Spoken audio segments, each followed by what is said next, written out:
Welcome to Endgame Club. This is Tuesday of week number 6 and round 2. And coming to you live from the Buckeye Chess Club here in Columbus, Ohio.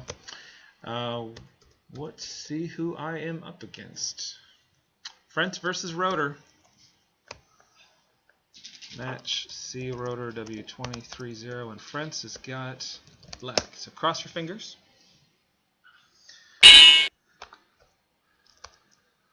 Good luck, sir. Load game 112. Rotor to the lead on the low game. Okay, white to move. 4 pawns against 4 pawns. I like that part. 1 knight each. And white to move. No time delay.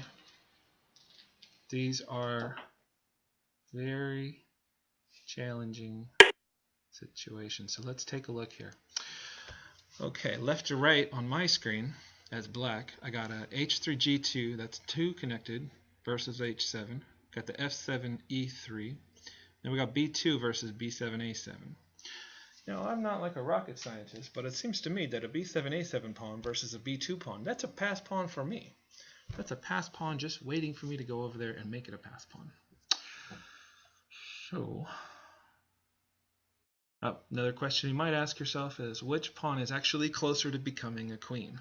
You can have 9 pawns on the board, but if the other guy has a pawn on like C7 or whatever and turns it into a queen, it doesn't matter how many pawns, you don't ever get up to the end of the board a queen. First pawn to queen wins, usually. So, bada bing, bada boom. Let's just advance the king up here. King position's got to be important, right? So Rotor, dangerous player out of Caracas, Venezuela, and we're very excited to have C Rotor come back for another summer. It's definitely been a privilege. Also, C Rotor sends in a lot of great extra stuff. Some quizzes full of tests with nice positions, and also PDFs of stuff from here and there. Very nicely designed so that you can print it out if you like that, and then carry it around with you like on the train. All right. So Rotor with 2 minutes on the clock, no time delay. Looks like a good move. Get the king into the action. A little bit of a dead end there, though, if you calculated it. Can't move, the king cannot move to d3, the king cannot move to, so he has to go back there, which is okay. Now this I should calculate. Alright, so for example, king b3, knight d4 check, and I'm fine, I'll just take the pawn, but king d3, king c1, and he's protecting his pawn, and I'm like, what is my next move? So, and then followed by knight d4. Okay, so let's just go ahead and set myself up with the outside passers. Check. Uh-oh, did not see that coming. It's alright. First rule of Endgame Club, don't panic. Okay. Now that's a 3, by the way. That knight on d4 is 3 moves away from checking my king, which I kind of like, I guess.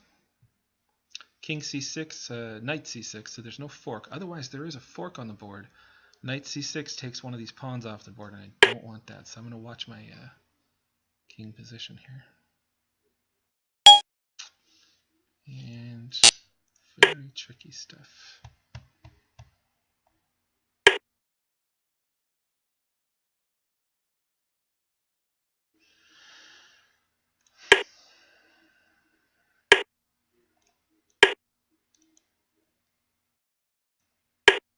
Try to control the other guy's knight. Notice the trade situation. Frentz offering the trade, Rotor turning it down. Probably a good move.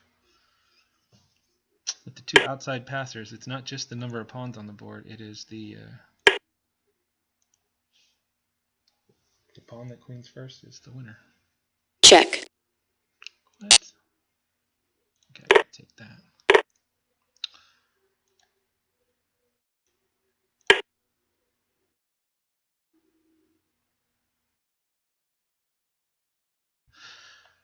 Knight and Knight endgames are very similar to pawn endgames. Requires a sort of cold-blooded calculation sometimes.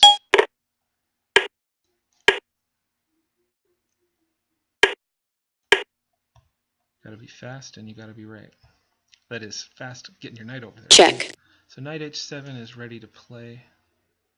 And I want to get my f-pawn going. Check.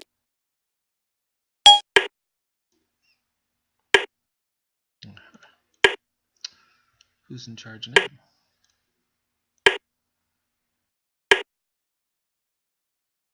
Oh.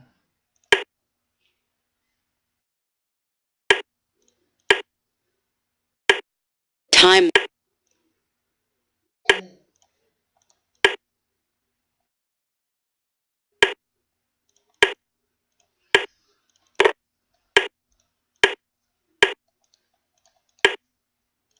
Friends had better pay attention.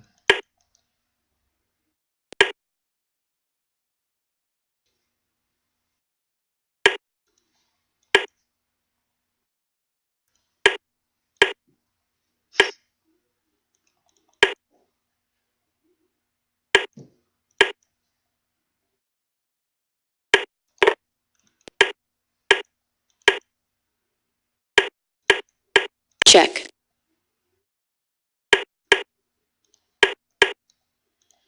Check. Check. Checkmate.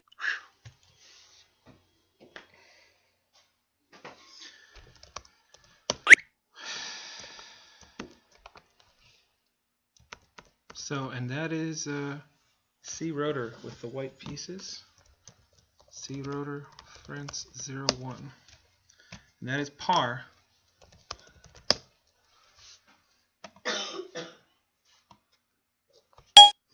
So, par for rotor, par for friends. Alright, thanks for watching the video. I'll get you the next round here in very shortly.